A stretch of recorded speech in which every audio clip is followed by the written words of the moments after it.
Hey guys, welcome to New by Design. Today we're going to be doing a video again on Assassin's Creed Unity. This one here is going to be for the Trophy Hand of Justice and also the guide for Murder Mystery, Murder Foretold. First thing you're going to do is fast travel right to this tower here, and once you get there, then you're just going to basically jump down. So you can see our goal, we're just going to set our waypoint here to this investigation so that we know how to get there, and we've already synchronized here, so we're just going to jump on down and make our way towards the mission. So the parts that I skipped there is basically the first time you take one of these murder mysteries, it kind of tells you basically what you have to do for the murder mystery. And what that is basically it's telling you, make sure that you get all the evidence, make sure you review all the evidence, and make sure that you accuse the right person. So what I'll get into a little bit here is now, what happens if you accuse the wrong person? First off, these mission rewards, at least for this first one, and this is the first one that I've done, is not very high. It's actually 125 gold. And if you've noticed anything, pretty much every even basic chest has 100 gold in it.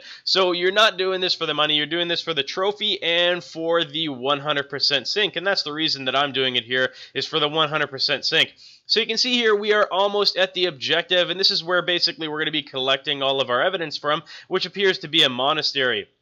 So you can see we're walking into what looks like the monastery here, turning on our eagle view, and we can see that the corpse and the first thing to talk to is going to be upstairs. So we're going to go ahead and work our way up to the second level here, and we're going to basically collect all of our evidence. So this might be a little bit choppy here. I'm going to basically skip ahead a lot of the conversations that you have here, so this guide isn't super long, but you guys will get the gist of it anyways. So you can see right here is the dead monk Friar Jean. He looks like he was strangled by some rosary beads, and he fell from his chair as he appeared to be writing at his desk. So you can see that he was writing at his desk, and he fell to the ground. Now we're going to talk to this guy over here, and this is going to be one of the monasteries, or one of the monks as well, I guess you would call it, and it's going to be basically, he's called the abbot. He oversees the monastery, so I guess he's the guy in charge. We're just going to skip on through most of that conversation, and we're going to go to this piece of evidence. You can see Friar Henri's property here. We picked up some of that.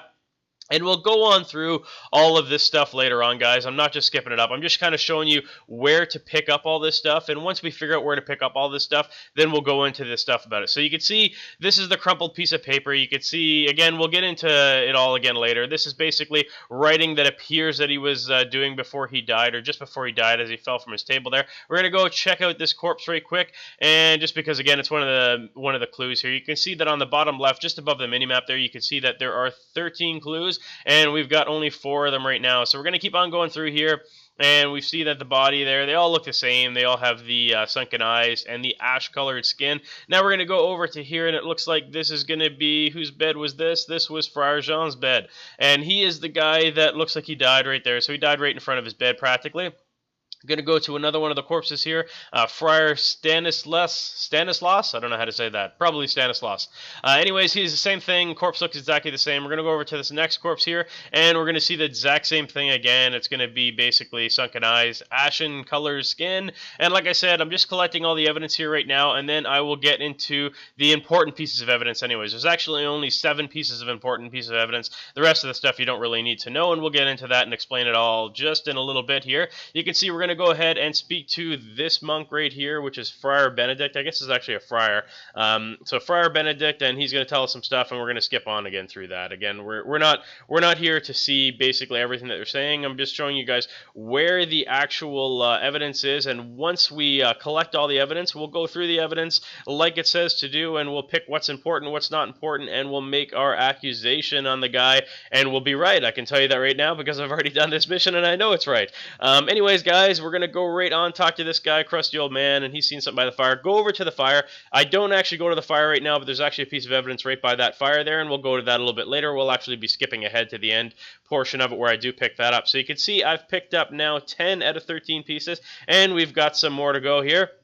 The last other pieces are a little bit more difficult to find, and your eagle view, or eagle vision, sorry, is on a timer anyway, so it's a little bit more difficult. So I'm going to speed play up here as I go to the top of a building to use my eagle vision and find out where the rest of the stuff is, and you can see that there is another monk right down here, or friar, whatever you want to call them, and this is going to be Friar Joseph.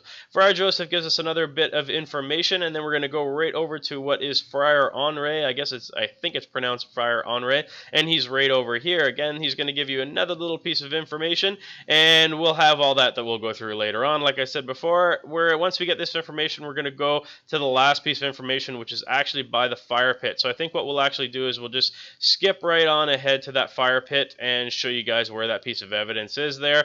So again, we've got actually 12 out of 13 clues there, and we're just going to skip on over to that fire pit just because, like I said, I ended up picking up this piece of information here, and it is important. This is actually one of the most important pieces of information. Now you can see that we have 13. Well, as soon as I close this, we have 13 pieces of information.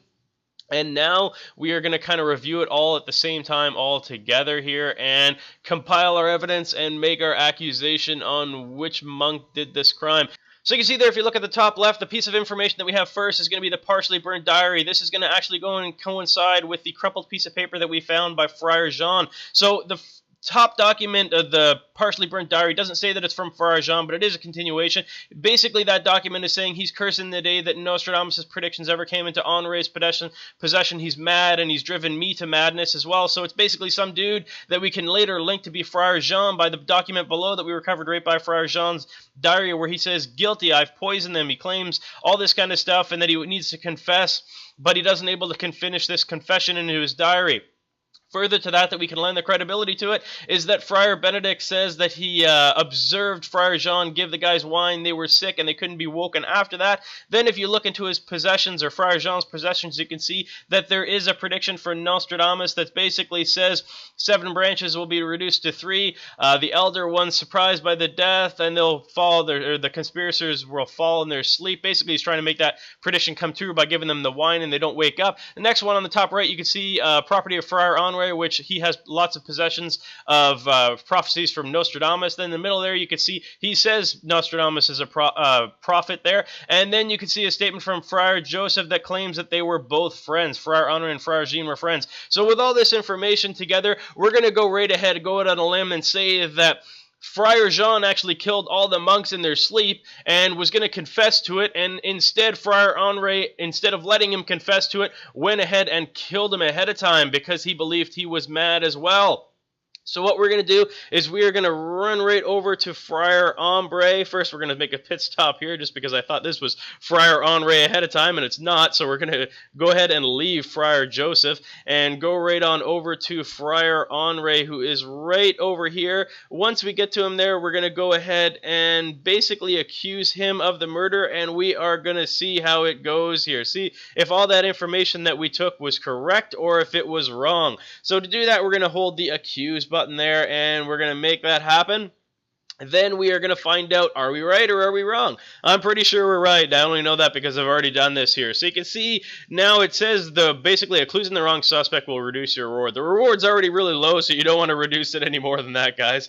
So you can see now it automatically teleports us back to the police station here, or the guard station, whatever you call this here, and you go to the chief of police and you find out basically at this point if your prediction was right or if it was wrong. So let's see what it was here, guys. Looks like it is going to be right. We've got the maximum award because we had no false accusations. It's only 125 gold again, but we do get a wooden hammer, which is kind of nice. It's nice to get all the items again. It's one of those things where we want to get 100% sync, so we're going to go ahead and do that. You can see we've got Hand of Justice Trophy as well. If you guys enjoyed this video or found it useful at all, it sure would help me a lot if you guys would click that like button. Also, if you guys have time, you can hit that bright yellow subscribe button just in the center there. That'll notify you every time I publish a new video. Thanks very much for watching, guys.